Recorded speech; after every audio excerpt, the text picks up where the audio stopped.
Hello everyone. Shri Balaji education group के online platform पे एक बार फिर से आप सभी का स्वागत है। तो आज का टॉपिक है फंडामेंटल का ब्लीडिंग। ब्लीडिंग के अंदर मैंने आपको पढ़ा दिया था ब्लीडिंग क्या होती है, ब्लीडिंग कितने टाइप की होती है, ये सब प्रीवियस क्लास में पढ़ा चुका हूँ। तो उसके अंदर एक टॉपिक रह गया था थोड़ा सा, एक्सटर्नल ब्लीडिंग। इंटरनल ब्लीडिंग मैंने डिटेल में पढ़ा दिया था। एक्सटर्नल ब्लीडिंग, ब्लीडिंग क्या होती है?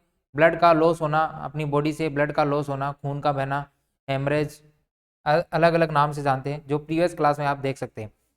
उसके बाद में एक्सटर्नल ब्लीडिंग। एक्सटर्नल ब्लीडिंग का मतलब है बॉडी में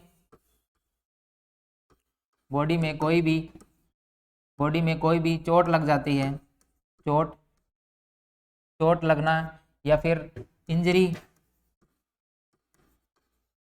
इंजरी के कारण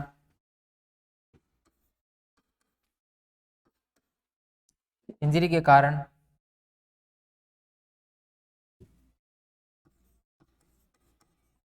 artery, when and capillary, artery, when, capillary, इनमें इंजरी हो जाए, बॉडी में कोई भी इंजरी के कारण ये रप्चर हो जाए, तो क्या होता है? ब्लीडिंग होती है। और ब्लीडिंग क्या हो, बाहर की तरफ दिखाई देती है। ब्लीडिंग दिखाई देती है, दिखाई दे। ब्लीडिंग क्या है? दिखाई देती है।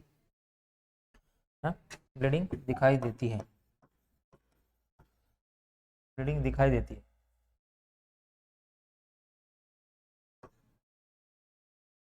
तो ये एक्सटर्नल ब्लीडिंग यानी बाहरी बाहरी रक्तस्राव। इसको हिंदी में अपन बोल सकते हैं बाहरी रक्तस्राव। यानी जो ब्लड है वो कहाँ दिखाई देता है? बाहर की तरफ दिखाई देता है। ब्लड आता हुआ दिखाई देगा, ब्लड ब्लीडिंग होती हुई दिखाई देगी, ब्लीडिंग होती हुई दिखाई देगी। तो उसके कारण आर्टरी पंचर हो सकती है, वेन और कैपिलरी। बॉडी के अंदर कोई भी इंजरी या चोट लगने के कारण धमनी, सीरा, कोई केशिका से होने वाला ब्लड, रक्तस्राव, है ना, ब्लीडिंग, होने वाली ब्लीडिंग। यानी कैपिलरी या आर्टरी का मतलब हिंदी में है धमनी, और वेन का है सीरा, और इसका मतलब है केसिका। तो इनसे होने वाली ब्लीडिंग बाहर की तरफ जो दिखाई दे वो क्या कहलाती है? एक्सटर्नल ब्लीडिंग कहलाती है। तो एक डायग्राम में थोड़ा सा और बता देता हूँ मैं। एक्सटर्नल ब्लीडिंग, जैसे एक्सटर्नल ब्लीडिंग के अंदर यहाँ पे बता देता हूँ मैं कि यहाँ देखो, जैसे ये आर्ट कैपिलरी की ब्लीडिंग है। कैपिलरी की ब्लीडिंग थोड़ी सी होती है, उजिंग जैसे दिखाई देती है, स्लो होती है, ब्राइट रेड कलर की होती है। उसके बाद में वेन, ये वेन से ब्लीडिंग हो रही है, थोड़ी सी सैडी, स्लो, और डार्क कलर का रेड होता है, डार्क रेड कलर का ब्लड होता है। ब्लड कैसा होगा? थोड़ा सा डार्क होगा। उसके बाद में आर्टेरियल ब्लीडिंग होती है, वो थोड़ी सी फुहारे जैसे, देखो यहाँ पे ऐसे होती है, स्पॉन्जी ब्लड होता है, ब्राइट रेड कलर का होता है। ये कैसा होता है? ब्राइट रेड कलर का होता है, ब्राइट रेड। और वेन का जो ब्लड होता है वो थोड़ा सा डार्क रेड होता है, डार्क रेड। जो वेन का ब्लड होता है वो डार्क रेड होता है, और जो कैपिलरी का ब्लड होता है वो ब्राइट रेड होता है, ब्राइट रेड।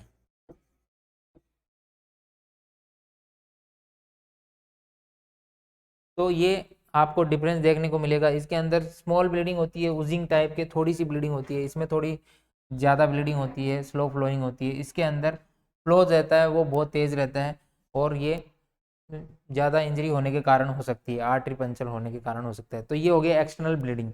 अब एक्सटर्नल ब्लीडिंग के अंदर आपको एक्सटर्नल ब्लीडिंग में क्या क्या सिम्टम दिखाई दे सकते हैं? तो आपको sign and symptoms, external bleeding के साइन एंड सिम्टम्स क्या क्या हो सकते हैं? Sign and symptoms,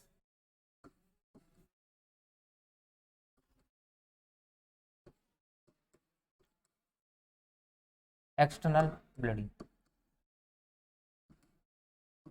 external bleeding के साइन एंड सिम्टम्स। तो फर्स्ट साइन एंड सिम्टम क्या हो सकता है, यानी साइन एंड सिम्टम का मतलब है यहाँ, सिम्टम्स का मतलब है लक्षण और चिन्ह। लक्षण क्या क्या होंगे, तो फर्स्ट साइन एंड सिम्टम क्या होगा, इसके अंदर bleeding. First sign and symptom क्या होगा, ब्लीडिंग। ब्लीडिंग होते हुए दिखाई देगी, जहाँ से भी ब्लीडिंग होगी वहाँ से ब्लीडिंग होते हुए दिखाई देगी। तो ब्लीडिंग ब्लीडिंग होगी सबसे पहले।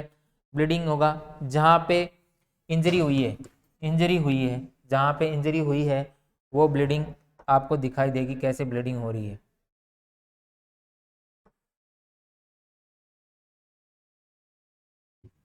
इंजरी हुई है, इंजरी यानी चोट लगी है, वहाँ से क्या होगा, ब्लीडिंग होते हुए दिखाई देगी, ब्लीडिंग होते हुए दिखाई देगी। जहाँ पे चोट लगी है वहाँ से ब्लीडिंग होती हुई दिखाई देगी। दूसरा, ये फर्स्ट सिम्टम हो गया। सेकंड सिम्टम आपका क्या देखने को मिलेगा, सेकंड सिम्टम आपको देखने को मिलेगा जहाँ पे पीलापन, जैसे इंजरी हुई है तो वहाँ पे पीलापन हो जाएगा, पोलर हो जाएगी स्किन। स्किन क्या हो जाएगी, पोलर हो जाएगी, थोड़ा सा पीला हो जाएगा, ब्लू ब्लूइश ब्लू कलर की स्किन हो जाएगी। जहाँ से हो रही तो थोड़ी सी पीलापन या ब्लू कलर की स्किन हो जाएगी। यह आपको एक्सटर्नल ब्लीडिंग में देखने को मिलेगा। एक्सेसिव थ्रस्ट, जब ब्लड लॉस होगा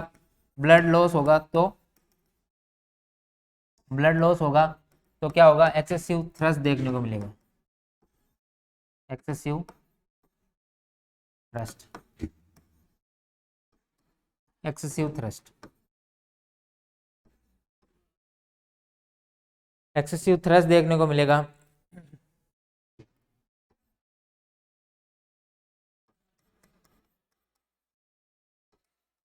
एक्सेसिव थ्रस्ट, एक्सेसिव थ्रस्ट का मतलब यहाँ पे है प्यास लगना, बहुत ज़्यादा मात्रा में प्यास लगेगी, प्यास। अगर ज़्यादा ब्लड लॉस होगा तो क्या होगा, प्यास लगेगी, एक्सेसिव थ्रस्ट देखने को मिलेगा।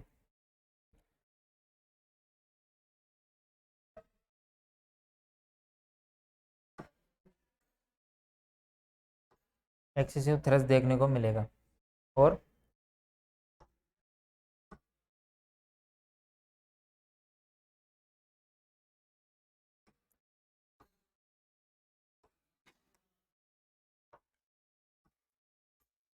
उसके बाद में नेक्स्ट सिम्टम है, नेक्स्ट सिम्टम आपको देखने को मिलेगा, एक्सेसिव थ्रस्ट देखने को मिलेगा।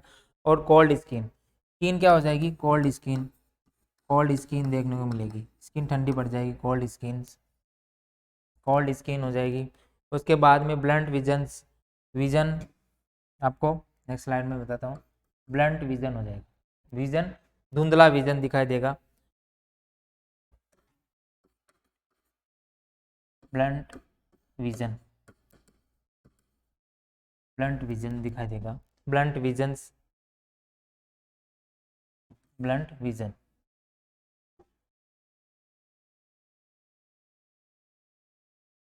ब्लंट विजन्स, धुंधला विजन्स यानी जो धुंधला धुंधला दिखाई देगा। उसके बाद में slow respiration, rapid rapid week pulse, weakness, unconsciousness. तो इसके अंदर स्लो रेस्पिरेशन हो जाएगा, स्लो रेस्पिरेशन, रेस्पिरेशन। और उसके बाद में जो पल्स है, पल्स जो है वो आपकी दिखाई देगी, week pulse, week pulse, week pulse और वीक पल्स सुनाई देगी। उसके बाद में जो वीकनेस, वीकनेस आ सकती है, बॉडी के अंदर वीकनेस आ सकती है। उसके बाद में पेशेंट क्या हो सकता है, अनकॉन्शियस हो सकता है, कॉन्शियसनेस, बेहोश हो सकता है, बेहोश, अनकॉन्शियसनेस, बेहोश। और वीकनेस का मतलब है कमजोरी, पल्स का वीक होना, कम होना या कम होना, कम हो जाती है। ये आपको सिम्टम देखने को मिलेंगे। के बाद में यहाँ ब्लंट विजन का मतलब है धुंधला दिखाई देना, धुंधला दिखाई देना, धुंधला दिखाई देना। ठीक है?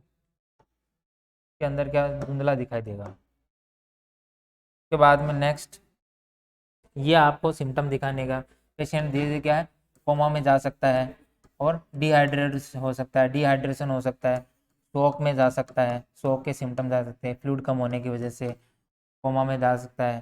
तो ये मोस्टली सिम्टम देखने को मिलेंगे जिसके अंदर पेशेंट की क्या है, ब्लड लॉस होगा तो ब्लड लॉस होने के कारण क्या क्या सिम्टम देखने को मिले। ब्लड अगर लॉस होता है, बॉडी के अंदर ब्लड लॉस हो जाता है, तो सबसे पहले फ्लूइड का लॉस हो जाएगा। फ्लूइड का लॉस होगा, अगर फ्लूइड का लॉस होगा, फ्लूइड लॉस होगा तो वो क्या, हाइपोवोलेमिया में जाएगा, हाइपोवोलेमिया में जाएगा, हाइपोवोलेमिया। तो हाइपोवोलेमिया में जाएगा, हाइपोवोलेमिया की कंडीशन आ जाएगी, बीपी क्या हो जाएगी, यहाँ पे बीपी भी क्या हो जाएगी, कम हो जाएगी, बीपी कम हो जाएगी, बीपी कम हो जाएगी, बीपी कम हो जाएगी। और फ्लूइड लॉस होगा, डिहाइड्रेट हो जाएगा, हाइपोवोलेमिया हो जाएगा, हाइपोवोलेमिक शॉक में जा सकता है पेशेंट, कोमा हो सकता है, पेशेंट कोमा में जा सकता है, और हाइपोवोलेमिया शॉक में जा सकता है।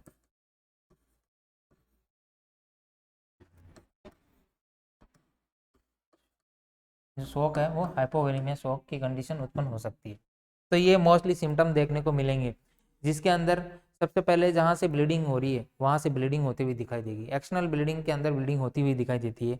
उसके बाद में स्किन क्या है, पोलर बढ़ जाती है, पीली पड़ जाती है, और वहाँ से ब्लूज कलर की स्किन दिखाई देगी, थोड़ी पोलर बढ़ जाएगी। और उसके बाद में जो सिम्टम्स आएंगे वो solo respiration, week pulse, hypotension, और पेशेंट डिहाइड्रेट हो जाएगा, और जो पेशेंट सिम्टम्स है वो अनकॉन्शियसनेस, कोमा आदि सिम्टम्स देखने को मिलेंगे। अब है नेक्स्ट, इसके बाद में नेक्स्ट है इसका फर्स्ट एड मैनेजमेंट क्या करेंगे, फर्स्ट एड मैनेजमेंट इसका क्या करेंगे, फर्स्ट एड मैनेजमेंट। तो इसका है first aid management. First aid management में सबसे पहले अगर सिंपल ब्लीडिंग है, सिंपल ब्लीडिंग है, सिंपल ब्लीडिंग, सिंपल ब्लीडिंग है, तो सबसे पहले क्या करेंगे, सिंपल ब्लीडिंग है तो सबसे पहले पेशेंट को क्या करेंगे, सर्वप्रथम हैंड वॉश, आप सबसे पहले जो करना चाहिए वो करना चाहिए हैंड वॉश। तो हैंड वॉश अच्छे से करेंगे अपने खुद के, जिससे क्या है, क्रॉस इन्फेक्शन ना फैले। हैंड वॉश हमेशा करेंगे जिससे क्या है, पेशेंट में क्रॉस इन्फेक्शन ना फैले। पेशेंट को क्या करेंगे, सुपाइन पोजीशन में, सुपाइन पोजीशन में लेटा देंगे, सुपाइन पोजीशन, सुपाइन पोजीशन में लेटा देंगे, यानी जो सीधी पोजीशन है उसके अंदर लेटा देंगे, सुपाइन पोजीशन में अच्छी तरह लेटा देंगे। अब वुंड को साफ करेंगे, जो वुंड है उसको साफ करेंगे, वुंड को साफ करेंगे, तो साफ करेंगे तो उसके लिए आप वाटर या साबुन, सोप का यूज कर सकते हैं। अगर सिंपल ब्लीडिंग है, छोटी ब्लीडिंग है ना, सिंपल ब्लीडिंग है तो वाटर सोप का भी यूज कर सकते हैं, और डिटॉल, डिटॉल, सेवलॉन इनका भी यूज कर सकते हैं ना, डिटॉल वगैरह का भी यूज कर सकते हैं आप, सेवलॉन और डिटॉल, डिटॉल का भी यूज कर सकते हैं, डिटॉल, सेवलॉन आदि का यूज कर सकते हैं। उसके बाद में नेक्स्ट है, पेशेंट को क्या करेंगे, घाव जो वुंड है, वुंड है, वुंड को क्या करेंगे, स्टाइल, स्टाइल गोज वगैरह से, स्टाइल गोज वगैरह से साफ करेंगे, स्टाइल जो स्टाइल स्वाब है, स्टाइल स्वाब, स्वाब साफ करेंगे, साफ करके, साफ करेंगे और उसे बैंडेज बांध देंगे, बैंडेज से बैंडेज बांध देंगे,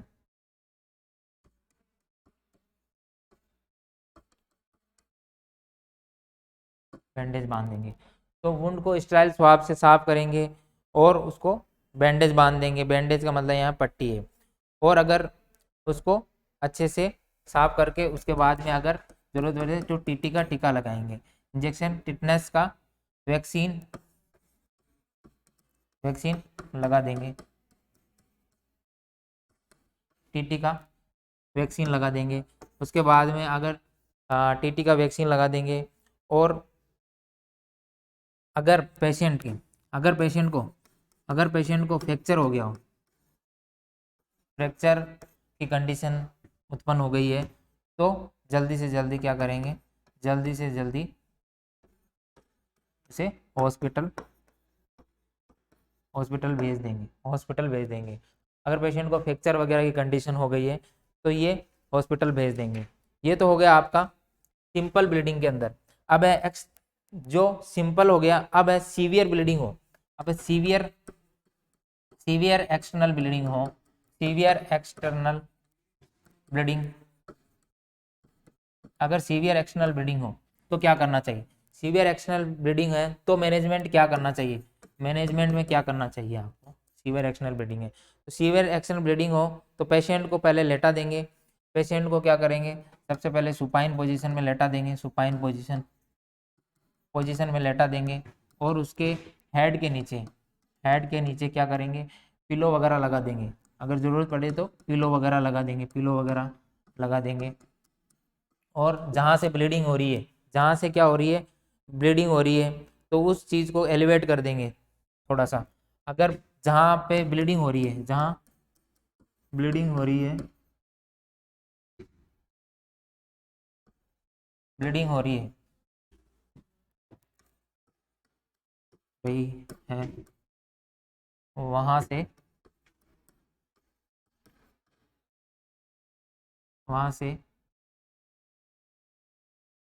उस पार्ट को एलिवेट कर देंगे। जहाँ से ब्लीडिंग हो रही है उस पार्ट को एलिवेट कर देंगे, जिससे क्या है? ब्लड आसानी से ब्रेन में पहुँच सके। उस पार्ट को थोड़ा सा एलिवेट कर देंगे और जिससे क्या है? ब्लड आसानी से ब्रेन में पहुँच सके। जो ब्लड है वो क्या हो जाएगा? ब्लड ब्रेन में आसानी से पहुँच जाए।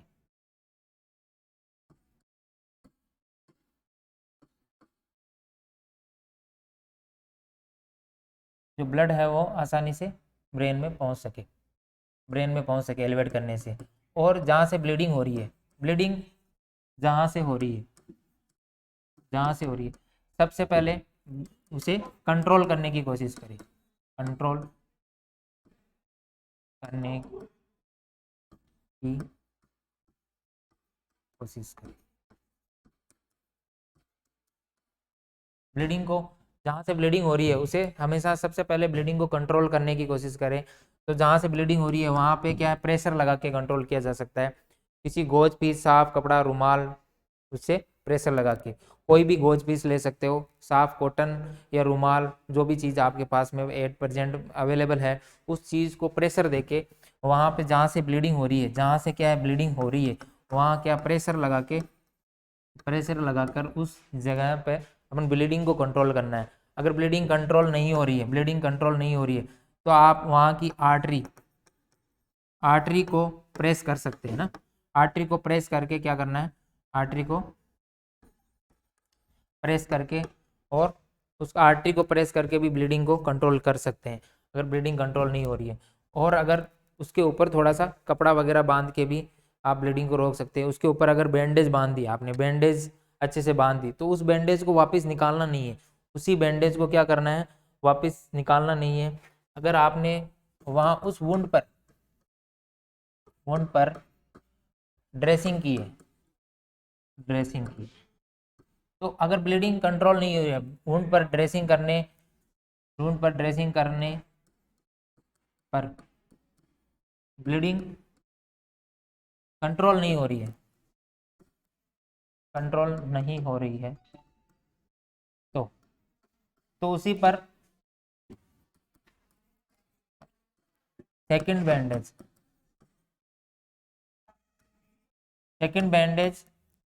बांध देंगे। मतलब उस बैंडेज को वापस नहीं निकालेंगे,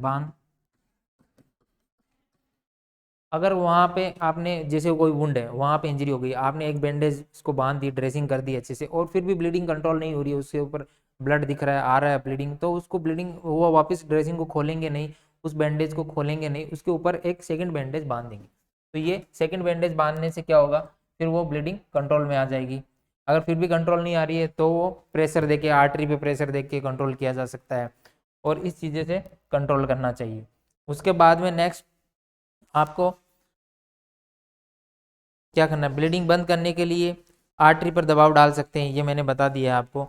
अगर फिर भी अगर पेशेंट पेशेंट की हार्ट रेट, पेशेंट की हार्ट बीट और रेस्पिरेशन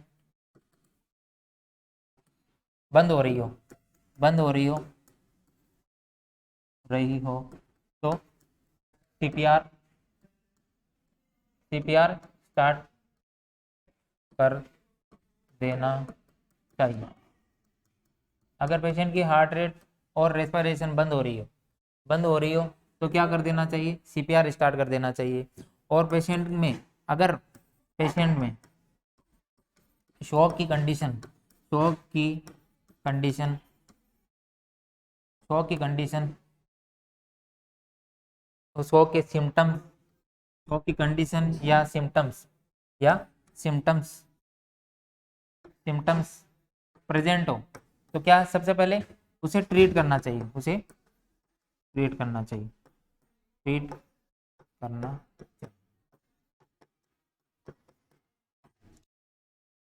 अगर पेशेंट के अंदर शॉक के सिम्टम्स आ रहे हो तो सबसे पहले उसे ट्रीट करना चाहिए, क्योंकि हाइपोवोलेमिक शॉक के कारण पेशेंट कोमा में चला जाएगा और डेथ हो सकती है।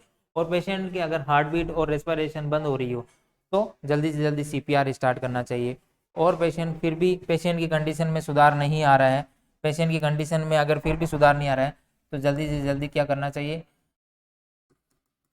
पेशेंट की कंडीशन में इम्प्रूव पेशेंट की कंडीशन इम्प्रूव नहीं हो रही है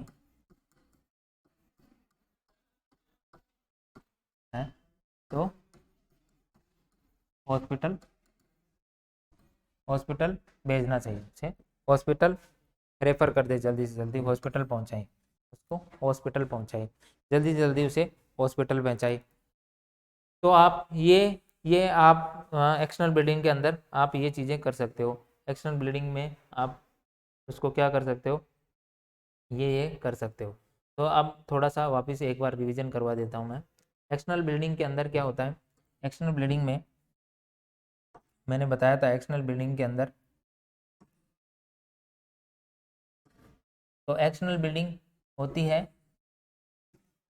बाहरी रक्तस्राव, ब्लीडिंग बाहर की तरफ दिखाई देती है। चोट अगर इंजरी कहीं पे लग जाती है तो आर्टरी, वेन और कैपिलरी से ब्लीडिंग हो सकती है, और वो ब्लीडिंग क्या करती है, दिखाई देती है, बाहर की तरफ दिखाई देती है, तो वो एक्सटर्नल ब्लीडिंग है, जो मैंने डायग्राम में भी बताया है। अब एक्सटर्नल ब्लीडिंग के अंदर क्या साइन सिम्टम दिखाई देते हैं, क्या क्या लक्षण दिखाई देते हैं। तो एक्सटर्नल ब्लीडिंग के सबसे पहले जो सिम्टम दिखाई देगा, ब्लीडिंग होते हुए दिखाई देगी, जहाँ से ब्लीडिंग हो रही है वहाँ से ब्लीडिंग होते हुए दिखाई देगी, और स्किन पोलर हो जाएगी, ब्लू स्किन हो जाएगी, वहाँ से ब्लड हो जाएगा, ब्लड लॉस होने से क्या एक्सेसिव थ्रस्ट हो जाएगा, प्यास ज़्यादा लगेगी, डिहाइड्रेशन हो जाएगा, क्या हो जाएगा, डिहाइड्रेशन हो जाएगा, डिहाइड्रेशन हो सकता है। तो ये चीज़ें देखिए, कोल्ड स्किन हो जाएगी, ये सिम्टम दिखने को मिलेंगे। उसके बाद में ब्लंट विजन हो जाएगा, विजन क्या हो जाएगा, ब्लंट हो जाएगा। और उसके बाद में सोलो रेस्पिरेशन, पल्स वीक हो जाएगी, वीकनेस आ सकती है बॉडी के अंदर, अनकॉन्शियस हो सकता है, कोमा वगैरह हो सकता है, ये सिम्टम देखने को मिलते हैं। Coma, shock, hypotension, fluid loss होने के कारण हाइपोवोलेमिया हो सकता है, बीपी कम हो जाएगी, डिक्रीज बीपी हो जाएगी, ये सिम्टम देखने को मिलेंगे। उसके बाद में फर्स्ट एज मैनेजमेंट में सबसे पहला है सिंपल ब्लीडिंग हो तो क्या करना चाहिए। सिंपल ब्लीडिंग के अंदर सबसे पहले हैंड वॉश, अपने खुद के हैंड वॉश करने चाहिए, जिससे क्या है, क्रॉस इन्फेक्शन ना फैले, क्रॉस इन्फेक्शन से बचने के लिए, जो इन्फेक्शन है वो पेशेंट में ना हो जाए। पेशेंट को सुपाइन पोजीशन में लेटा दे, वुंड को साफ करें अच्छे से, सेवलॉन, डिटॉल या वाटर से साफ करें। उसके बाद में वुंड को स्टाइल गॉज स्वाब से या बैंडेज कर दें, गोज स्वाब से साफ करें, स्टाइल गोज स्वाब से साफ करें, है ना, गोज पीस या स्टाइल होना चाहिए, उससे साफ करें। और उससे क्या है, उसके बाद में बैंडेज से उसको बांध दें, बैंडेज से बांध दें। अगर फिर भी बैंडेज से ब्लीडिंग नहीं रुक रही है तो उसी के ऊपर सेकंड बैंडेज बांधनी चाहिए, कभी भी वो बैंडेज उतारना नहीं चाहिए। और टिटनेस का टीका लगा देना चाहिए, इंजेक्शन, टिटनेस टॉक्सॉइड का टीका, वैक्सीन लगा दें। उसके बाद में अगर पेशेंट को फ्रैक्चर वगैरह हो तो पेशेंट को हॉस्पिटल में जल्दी से रेफर कर देना चाहिए।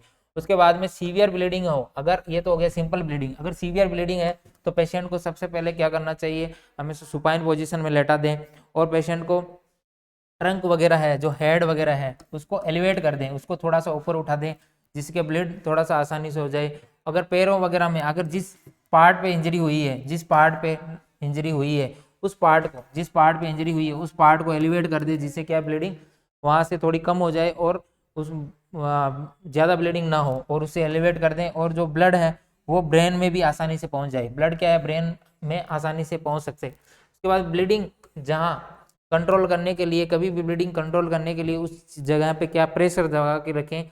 अगर आपके पास स्टाइल गोज है, बैंडेज है, कुछ भी है, तो उससे प्रेशर दबा के रखें, उस प्रेशर से ब्लीडिंग को कंट्रोल करना चाहिए। अगर फिर भी ब्लीडिंग कंट्रोल नहीं हो रही है, ब्लीडिंग कंट्रोल नहीं होती है, तो उसको बैंडेज, अच्छे से बैंडेज से लपेट दे, बांध दे। और अगर फिर भी कंट्रोल नहीं हो रही है तो उसी के ऊपर सेकंड बैंडेज बांध दे। फिर भी कंट्रोल नहीं हो रही है तो आर्टरी को प्रेस करके ब्लीडिंग रोक सकते हैं, टूनिकेट बांध सकते हैं, उसके ऊपर रुमाल बांध सकते हैं। और टूनिकेट वगैरह इतना भी टाइट नहीं बांधना है कि वो ब्लड एकदम ही रुक जाए और वहाँ की दूसरी ब्लीडिंग भी, जो ब्लड फ्लो है वो रुक जाए और वो हाथ सुन्न हो जाए या फिर वो नेक्रोसिस वगैरह पैरालाइज हो जाए। ऐसा कुछ भी नहीं, इतना भी टाइट नहीं बांधना है, थोड़ा टाइट बांधना है जिससे ब्लीडिंग रुक जाए। उसके बाद में नेक्स्ट, पेशेंट के वुंड पर ड्रेसिंग करने पर कंट्रोल नहीं हो रही है तो उस पर सेकेंड बैंडेज भी बांध दें, ये मैंने बता दिया।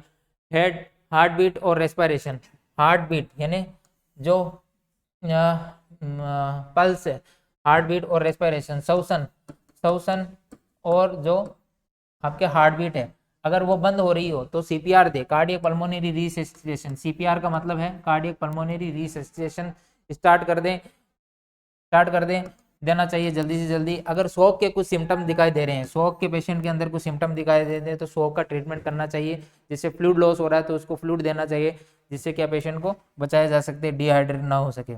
उसके बाद में अगर पेशेंट की कंडीशन में कोई भी सुधार नहीं आ रहा तो पेशेंट को जल्दी से जल्दी हॉस्पिटल रेफर कर देना चाहिए, भेज देना चाहिए, और वहाँ हॉस्पिटल में अच्छे से ट्रीटमेंट मिल सके। Thank you so much. Channel को लाइक करें, सब्सक्राइब करें, बेल आइकन को जरूर दबाएं नेक्स्ट क्लास देखने के लिए। Thank you so much.